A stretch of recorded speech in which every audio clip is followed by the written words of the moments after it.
زمانہ کہاں سے چلا گیا؟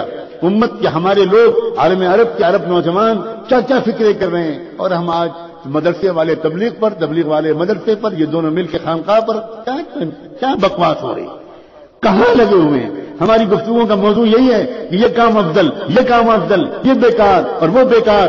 خدا پاک کی قسم، جتنی مرتبہ تم ان فضول باتوں پر بات کرو گے، اتنی مرتبہ تم اللہ سے زبان حال سے یہ کہتے ہو کہ اللہ ہمیں جنت نہیں چاہیے، ہمیں جہنم چاہیے۔ یہ باتیں کرنے کی ایک ایک لمحہ قیمتی ہے، ایک ایک سیکنڈ قیمتی ہے۔ اپنی زبان کو ٹھیک سے بات کرو، استعمال کرو، یا کچھ کام کر سکتے ہو کرو، ورنہ خاموش تو رہو۔ کام کرنے والوں کے دل تو مت توڑو۔ جانتے ہو کہ جو علماء کتابیں لکھتے ہیں، جو علماء فتوے لکھتے ہیں، جو علماء قرآن اور بخاری کا درس دیتے ہیں، انہوں نے اپنی جوانیوں کی بہترین راتیں، تم تو اپنی بیویوں سے لطف اندوز ہوا کرتے تھے، اور وہ نوجوان علماء اپنی جوانیوں کی بہترین راتوں کو کتابوں کے ساتھ گزارتے تھے، تب وہ اس قابل ہوئے ہیں کہ وہ قرآن کا درس دے رہے ہیں۔ تم کو قرآن کا درس حقیر معلوم ہوتا ہے؟ جہالت کی انتہا ہے۔ ایک گشت کر لیا اور سمجھے کہ ہم دین کے ٹھیکیدار ہو گئے، بدترین درجے کی جہالت ہے۔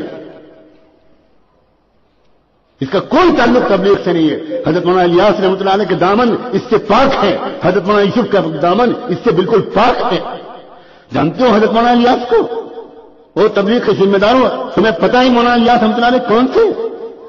جس وقت مولانا الیاس رحمۃ اللہ علیہ سے کہا گیا کہ حضرت شیخ الہند کے گھر کی مستورات میں یہ کہلایا ہے کہ آپ بیان کر دیجئے، حضرت مولانا الیاس کھڑے ہو گئے، کہ الیاس کی یہ اوقات ہے کہ شیخ الہند کے گھر کی مستورات میں بیان کریں۔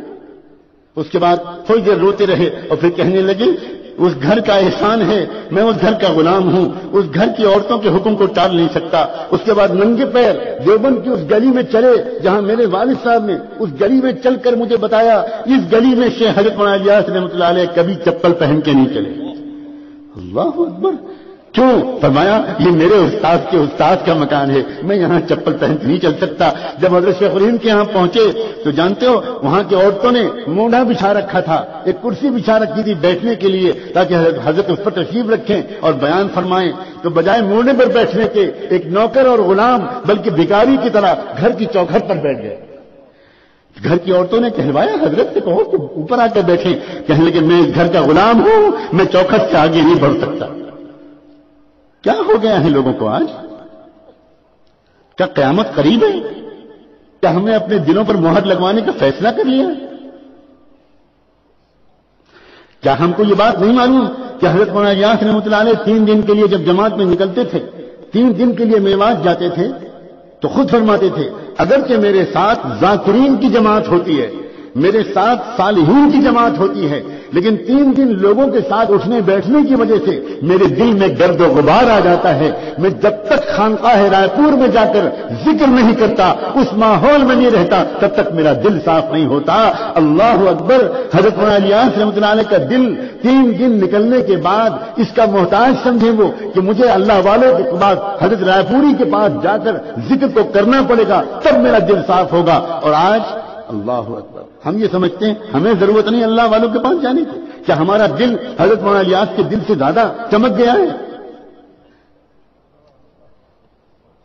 جنون کی بھی کوئی حد ہوتی ہے۔ اللہ کے بندو، ہونا تو یہ چاہیے کہ سب شعبے میں لگے ہوئے لوگ دوسرے شعبے والوں پر رشک کریں۔ ہونا تو یہ چاہیے کہ علم والے ذکر والوں سے کہیں آپ کتنے خوش نصیب ہیں، آپ کتنے خوش نصیب ہیں کہ آپ تو گھنٹوں اللہ کی یاد میں ڈوبتے ہیں، آپ کو اللہ سے رابطہ ہو جاتا ہے، آپ کی تو ہر دھڑکن سے اللہ اللہ کی آواز آتی ہے۔ ہم لوگ تو مسئلے مسائل پڑھانے میں لگے رہتے ہیں، کتابیں پڑھانے میں لگے رہتے ہیں، آپ ہمارے لیے دعا کر دیں۔ اس کے جواب میں ذکر والوں کو علم والوں سے کہنا چاہیے، یہ علم والوں سے کہنا چاہیے کہ کیسی بات کر رہے ہیں آپ تو امت کے اور قرآن اور رسول کے درمیان ترجمان ہیں۔